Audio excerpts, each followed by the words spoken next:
fill these chairs, won't we? Please join me in welcoming the cast, JaNae Collins.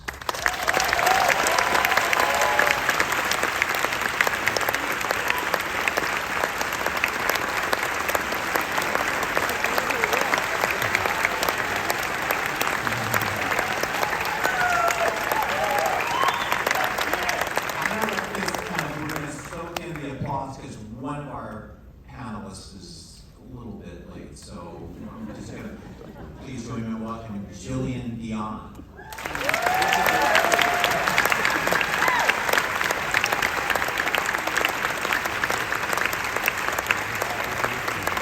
Please join me in welcoming Cara, Jade, Myers.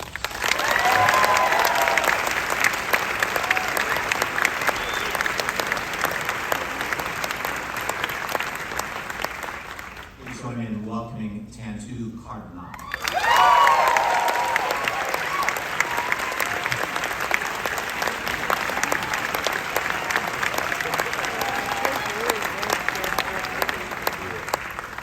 All right, Robert DeNiro.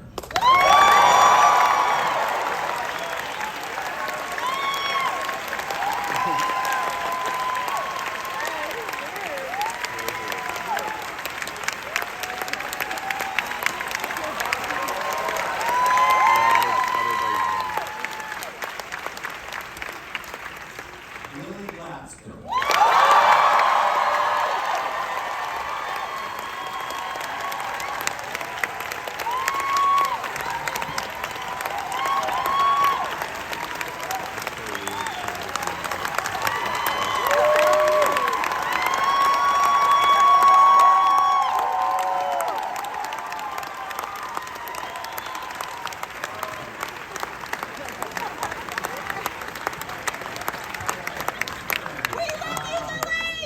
DiCaprio, still on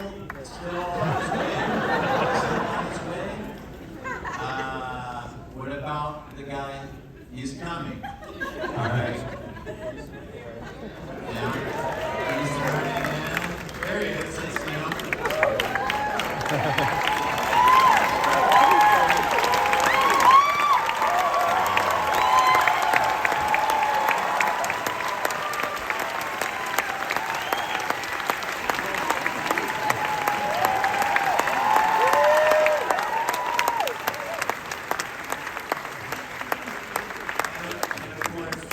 Scorsese.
You good? All right.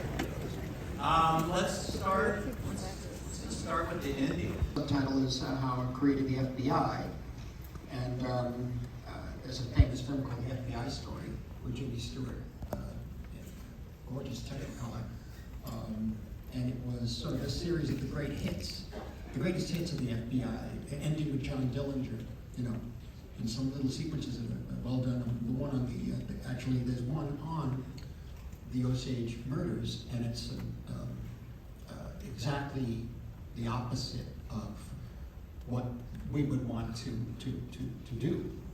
In fact, it's a rather insulting section of that film.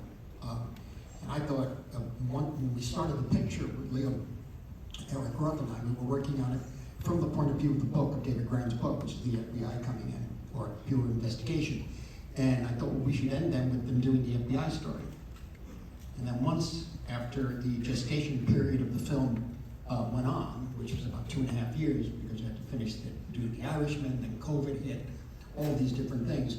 The picture turned around, and we decided to go from, instead of the outside in, the inside out, and that is for Ernest to be played by Leo, and Molly playing Lily, and deal with the love story. And I said, well, that's the end of the FBI story sequence at the end. However, I also found out that, and I think it's in David's book, and research of Marianne Bauer, that there were several radio shows based on the Osage murders, the Reign of Terror. And we got the scripts. And ours is bad, but theirs are really bad. Yeah, they're really, I mean, but they're bad like in 1933. At that point in time, there was the Gangbusters show and all these different things of, I had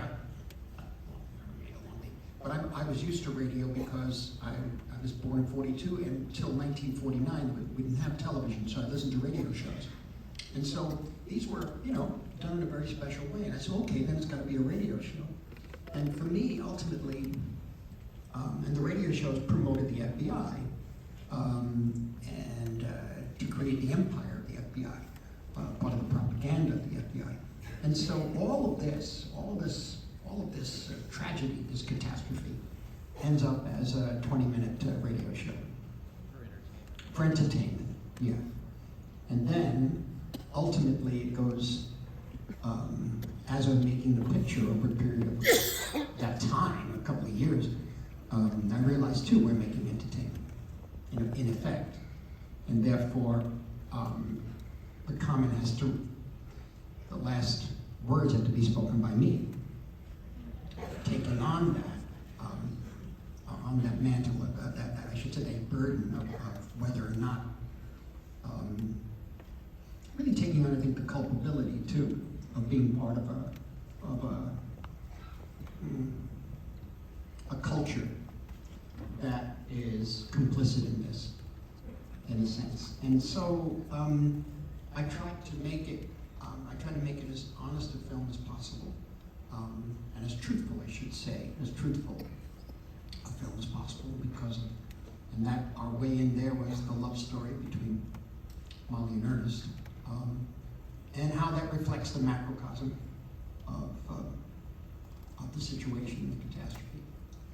And so I felt we had to end with that radio show and take us into all that suffering, all that heartbreak ends up that way.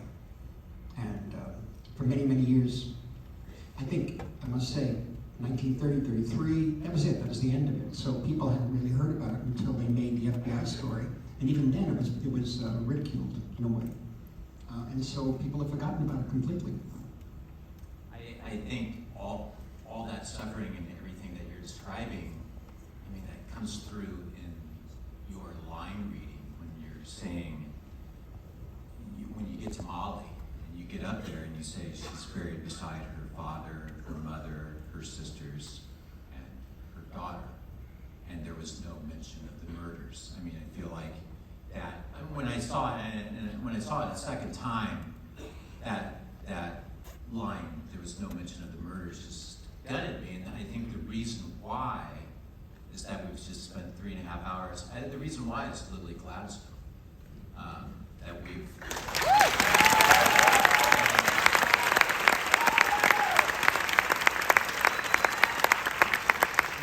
brought this character to life with such truth and power, and given Molly a voice.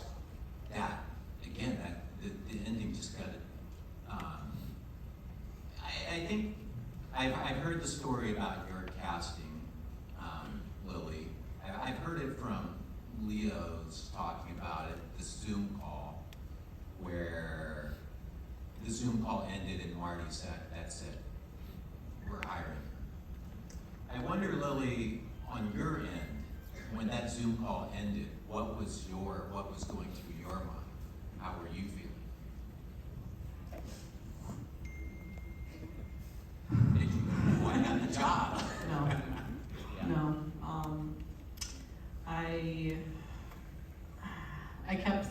to myself how grateful I was we were in the age of Zoom, and that I could take this immense, terrifying meeting in the comfort of my own bedroom. With my parents waiting in the living room, like, just couldn't wait to hear how it went. I knew how stimulated I was by our conversation. I knew how many times I forgot who I was meeting with for a second because I was just excited to talk about possibilities, and how at much more at ease I felt, hearing the perspective, hearing the shift away from the FBI had happened, that there was going to be time to really develop things with the nation. There was a level of nervousness walking in because Hollywood doesn't have a great track record with representation, and I was comforted because my introduction to Marty as a filmmaker was Kundun.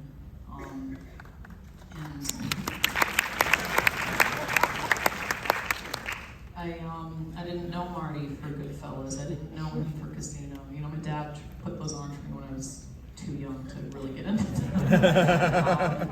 But what's the one that stayed with me, the one that I actually watched and felt like, so knowing that Marty was capable of something like Kundun, I had faith that this was going to pan out in a positive way. But yeah, I don't know, my brain felt a little numb after the meeting.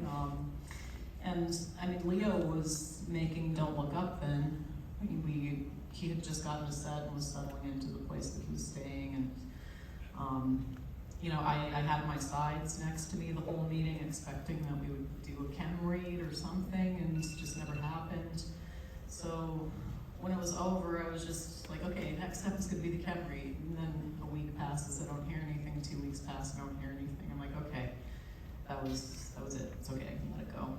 But then December 1st, I get a call from both of my reps, which means it's news. And I was expecting it was just the schedule for the chem read, but it was the offer. And screamed and threw my phone across the room. But then kind of took that moment to let myself be freaked out about it, but was immediately reminded that the day that I got that call on December 1st is the day that Molly Burkhart was born. It's her birthday. So, nobody planned it that way. People were surprised later when I told them that, but it was just an immediate reminder to me that, okay, be excited for yourself for a second, be scared for a second, sure, but this isn't about you, this is about her, this is for her. And honestly, I think that's kind of was the guide for all of us, It was Molly, it was her family, it was the legacy that, the Kyle sisters are just so loved by the community, and the sisters sitting behind me, family sitting behind me, it was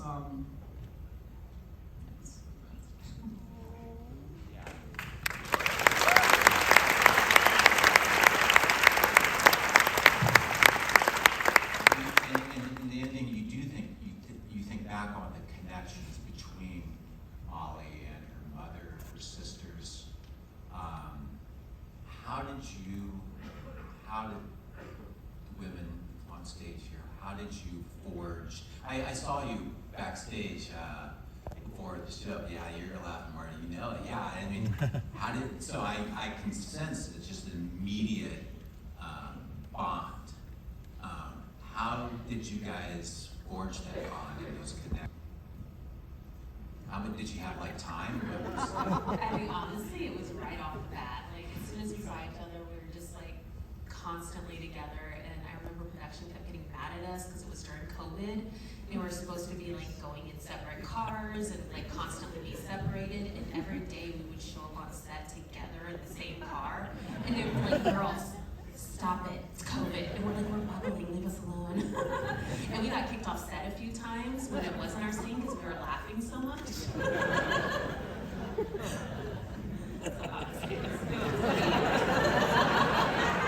We would get a then we knew we were in trouble.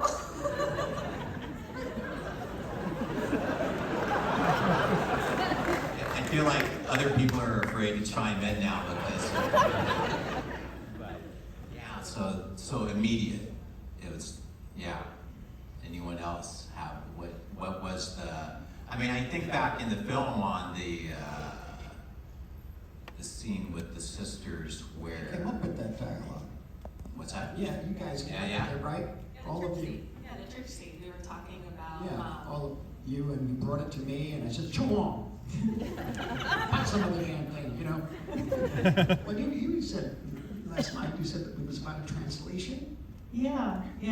So the four of us sat down and rewrote that scene together, kind of to bring out our characters a bit more, because we talked, and I'm so endlessly grateful that one of the first questions we got, the four of us, Tantoo asked how she thought we would have been together as kids, and gave us a chance to really talk through it together, like what would have our dynamic been when we were little, So we had this like idol for all of us guiding how we were forming this family connection. So when we sat down to rewrite this scene, it had kind of been spurred by the sheer fact that in the initial adaptation, Molly says about Ernest that he has these devil blue eyes that she's a little intrigued about.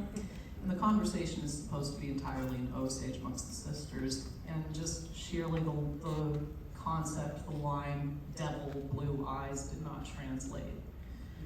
I mean, I knew what the intent was, and then at that point,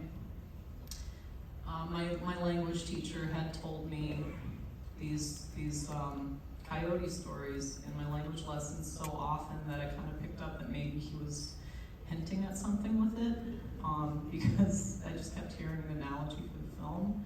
So I brought that with Chris's permission, with a number of our consultants' permission, to Marty, this concept of Molly, when she calls Ernest Shomikasi, when she calls him coyote, she's, there's the animal element, but that's also trickster. So she's kind of telling him she's got his number. She knows that he's kind of out for self-service.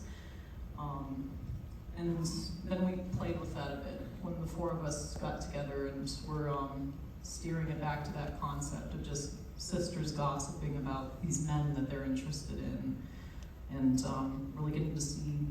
I feel like, Cara's a writer. These two are phenomenal actresses, and we just knew who we were going to create, and just a good chance to show all of that. And then when we handed it to Marty, he signed off on it, and then our language teachers were like, yeah, this tracks, this translates, we can do this. So yeah, that was that scene. It's kind of the one scene the four of us got together. There's the wedding, but that was the scene that we had, and that was, I just really cherished that we got the chance to do that. Yeah, I'd like to see the extended cut of that scene, because I feel like they had a lot more to say probably. There was a lot of laughing. There was a lot of takes and laughing and moments where we were just kind of looking at each other is this really happening? But it was super fun, and we had such a freedom to really play with the characters and the dialogue, and the learning of the lines was such an honor. So it was my favorite scene. I love the whole movie, but it was my favorite scene. And to expound on that, if we have any natives in the room, we tease. That's how we show our love. I just remember getting sick off the macaroons. Well, because the first time I went to take a little bite, and then I shoved the whole thing in my mouth because it fell apart, and then you were like, And then perfect. you gotta do it again and again. Yeah. And then 12 days later, I'm like, oh God, that's a lot of macaroons. That kind of life to it. Because, as you say, it was the only scene when all the sisters were together. I let it play that way. Yeah. And you mentioned the coyote, and saying that to Ernest, I've got your number. What's really interesting to me is that the first screenplay for this film, and you talked about it just now, Marty, but Ernest and Molly had 2 or 3 scenes, and that was it. And then it evolves into this really twisted, unforgettable, strange, horrible, and yet sometimes beautiful love story.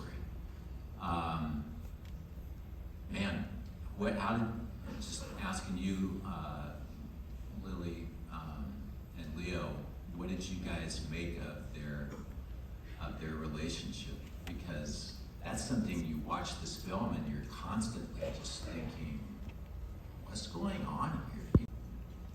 I mean, when we were finding it, we did, stuck to the text as it was, but we shot our early scenes multiple ways because we weren't fully sure, and there was a long journey, it was a long film, it was a long relationship. So there was that element. What we kept leaning on though, and what we had to, it's really the only job that we had, was to be there to listen to what the community was saying about this couple.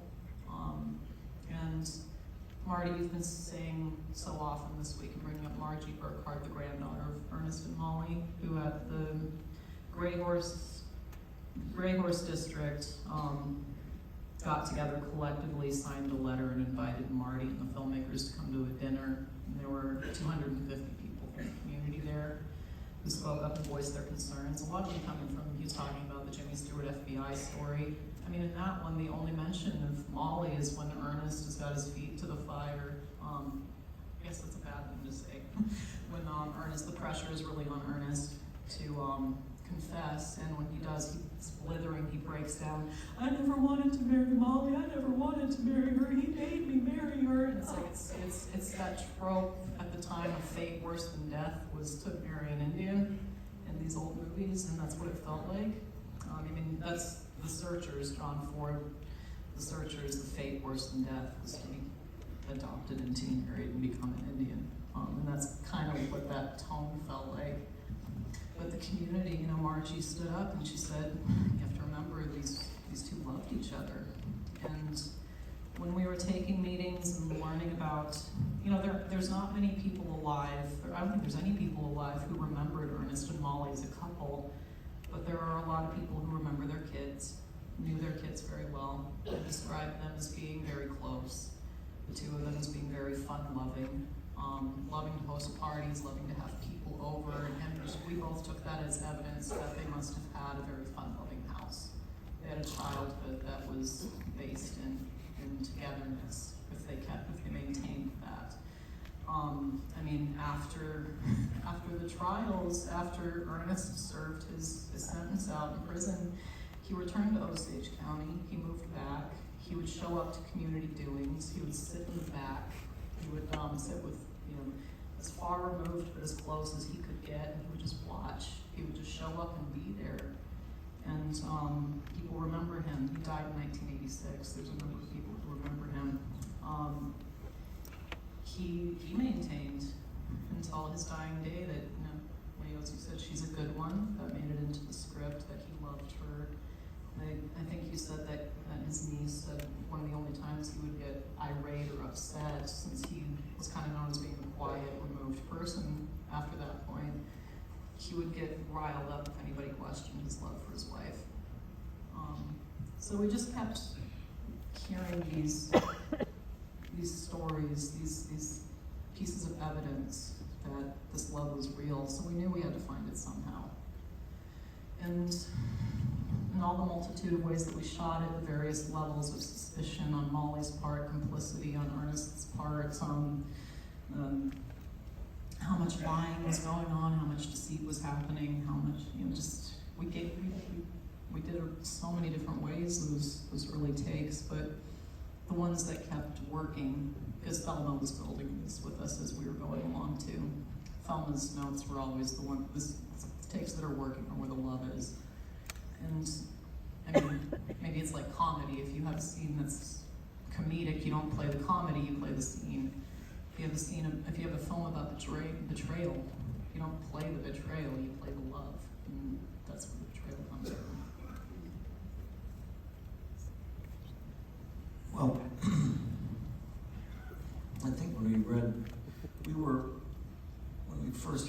the screenplay, which was highlighting Tom White and his journey, Marty's always talked about the fact that, plot is secondary to him, characters first, and he's always been a master of exploring the dark side of the human condition. And there was just something incredibly intriguing about these few scenes that felt like the heart of the story to us. The Tom White journey, this forensic whodunit, this investigation, just didn't have any legs at a certain point. And we wanted to get into the heart of the story. And this was one of the most bizarre love stories that I'd ever come across. If a writer wrote it, I wouldn't have believed it, but it was the truth. These people did have a connection with each other. He did love her while he systematically was complicit in taking out her whole bloodline. It was shocking, and I think we had to look I think we immediately started to look for inspiration of how these stories have been told, and so we looked into the golden age of cinema with films like The Heiress. Place in the Sun in particular was a huge catalyst for saying, wow, wouldn't it be great to do a vast, amazing sweeping epic, which with a very twisted, tragic love story at the center of it, and this sort of degradation or the, how do you put it, the corruption of the American dream and greed and all of that, and guilt, all those undertones. So once we connected with that, then we went to Oklahoma, and the more we learned about what Oklahoma was at that time, became more and more fascinating. Here you have this sort of melting pot of freed slaves getting land, Native American tribes getting land, and then all of a sudden you have the rise of the Ku Klux Klan and these sort of vermin that are now coming in to take advantage and do everything that they can to take everything back. It was an explosive time period in American history, an explosive location. And it set this bizarre set of circumstances where characters like this and a situation like this could exist, and it just became more and more intriguing, and ultimately got us, I think, more into the heart of telling the Osage story, which was incredibly important to Marty. I think he became less and less interested in a whodunit or an FBI investigation. And we got to explore what this love story is, and as Lily said, it was, as we were making the picture, we didn't know how much we wanted to show the audience how complicit Ernest was. Did we reveal that from the beginning? Was it a slow burn? Was it something we revealed at the end? So we just played the reality of this love story. And back to these girls, and that great scene. That was the first scene when I saw the movie that I said I loved their sequence together, because it's what Marty does so well. I mean, and what these actresses did so well was bring this incredible humanity and reality to it. They're talking about these men that are coming into their world, and they have a great knowledge of, what some of their intentions are, and they're joking about it. The dynamics between all these characters were just fascinating, and it's a testament to how Marty lets his actors play and exist and become their characters. Ernest, Castaneda. No, we shot it in one day. The writing of it took several months, and we would meet every week and work on it and did everything else until finally, okay, what's left for them to do in this jail? The original scene I think we had was a fight scene in the jail, and I said, I don't believe it. I don't believe it. And so we just, Leo and me and Mary and Bauer were there helping to keep all the versions together for us so we didn't get confused. But it eventually worked itself out. Leo, you could say, that day was like one day, wasn't it? It was 2 days. I don't know. I thought we came back. We came back together, the baby dies. Yeah, right. Yeah, it was. What was the question?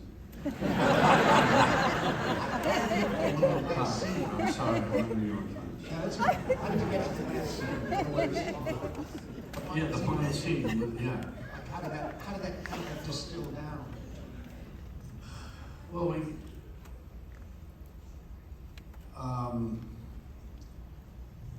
we had, there was a section with where Leo hears about the baby, and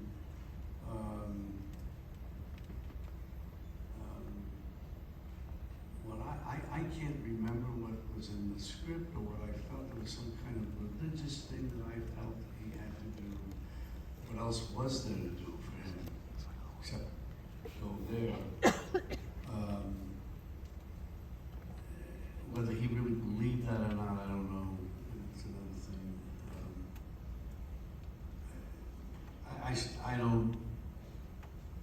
I don't understand that character, what he is and what he did. I just did it in a way that I just did my tasks as an actor in each scene, but I think people like that do these horrific things. They can be very nice. It has nothing to do with, oh, they're nice people. I met them, I like them, they're nice people.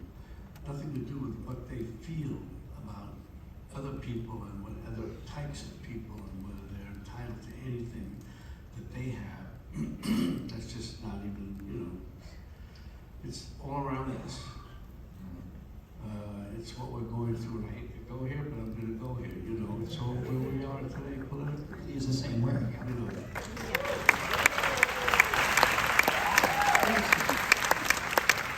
Let's reflect everything now. Yeah. So, but I don't understand it, and I don't want to in some ways. It's scary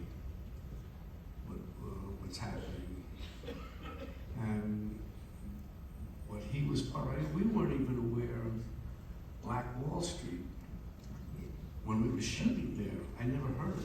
I hadn't heard about it. And it was the anniversary, too. Yeah, 100 years while we were shooting. And it was starting to get attention because the networks were doing a thing on it, NBC and so on. We didn't know. We went to the first museum. They were starting to build and so on. We all went. So, very interesting thing. Just, who knew? It just was never said. And now today we're going through it, not said or saying it should be this, it's not that. It's not wanting to deal with what we went through as a country and to acknowledge it, deal with it, move on, and make whatever adjustments or reparations, whatever it has to be, but acknowledge what it is instead of sweeping it all under the rug and nobody wanting to do this. We see it with these politicians today, and it's disgusting what they're doing.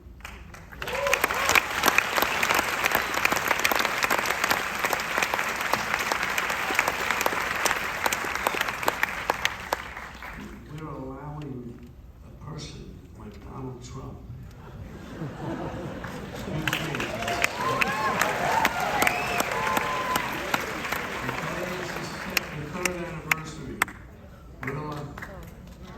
Allowing him, this pig, calling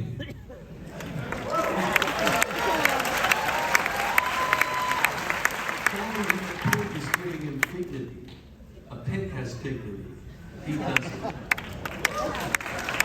We're in a very, very bad situation in this country. And everybody here, I know in this audience, of course, most people feel the way I do, we do, and all that, but where you came from, the people you maybe wanted to get away from to come live here and be an actor, or whatever, that's who we have to speak to. You have to speak to friends, relatives.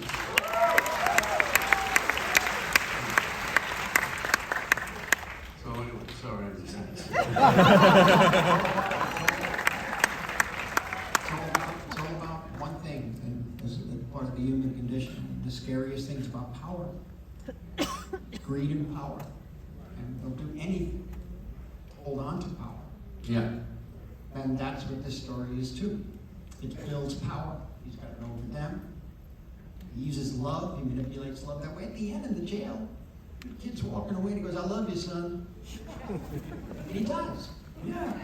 He loves him. So to me, the power is the evil, really. And then you base it in a culture that unfortunately didn't really have a basis, I think, in any kind of moral integrity or spirituality. They had religion, but not necessarily spirituality. You know, not necessarily. I'm not saying all, but if they did, that wouldn't have happened. I believe. Yeah, you talked about. So, yeah. It kind of goes back to what Robert was saying about, okay, do you acknowledge it or do you sweep it under the rug? And even with the book that this film is based on, isn't it banned? Yeah, I don't know if they can ban the film, can they? Well, they probably can, but I mean, but the book has been, so it's like, The book has been. I mean, we the don't point want is, it. you got to say these things. You got to find out who we are. We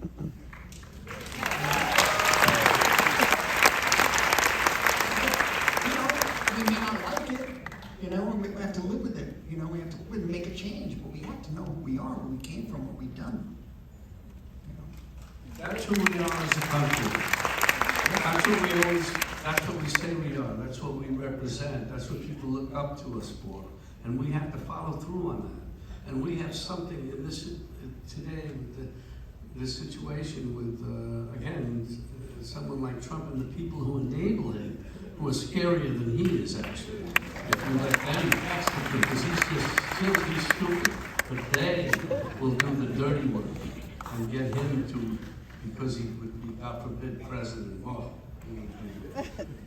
we don't even want to imagine what that would be like in this country. In the language of Hitler. And what did you say? I'm sorry, I missed that. I want to hear what. I said, doing it all in the language of Hitler. Well, what's interesting and terrifying is that Hitler did come into power. Yeah. And here we are in a world now where authoritarian governments are everywhere. Is this a cycle? And if it is, will we ever come out of it? I mean, I won't know. I'm 81. But our kids are going to know, our children know, so what the hell? I mean, does it have to be? Is there something intrinsically wrong in the way we govern in the first place? All are different types of government. Democracy was never something that, even in Athens, it only lasted for like 100 years.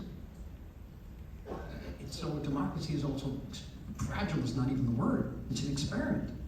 So it has to keep changing in order to remain new, you see.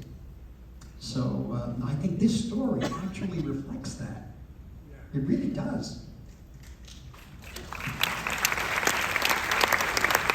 I think democracy was what was being offered in the beginning when the treaties were offered to be signed. And they were signed in pencil, still, and snickering behind their high collars. And that's what is being offered, a community to share what is this land and what is in it, and a life for each other. And it was scoffed at and laughed at, and genocide was carried out. Genocide and femicide. And so that's what we're missing. And that's what we need to understand, that the power of the treaties, people say, well, that was a long time ago, but what was in that? What was fundamentally in that? And in the Constitution, we're scorned. In the Constitution, they want to get rid of us. So we are very powerful because we have to be gotten rid of. And I'll tell you the one thing that, for me, demonstrates our power. Where I come from, my language, the Cree language, the word for fire is escoteo. It's made up of 2 words, Esco, which is woman, and Medeh, which is heart. And the stories go on to talk about the fire at the core of Mother Earth. That's why we had to be destroyed. That's why our languages were outlawed. That's why the Osage and every nation that still exists are reaching through the shroud of genocide and femicide and taking back the language, our names, our clothing, our hair, our worldview, everything that we had in the blueprint that exists here on this land. And that's what my father's people came here and destroyed.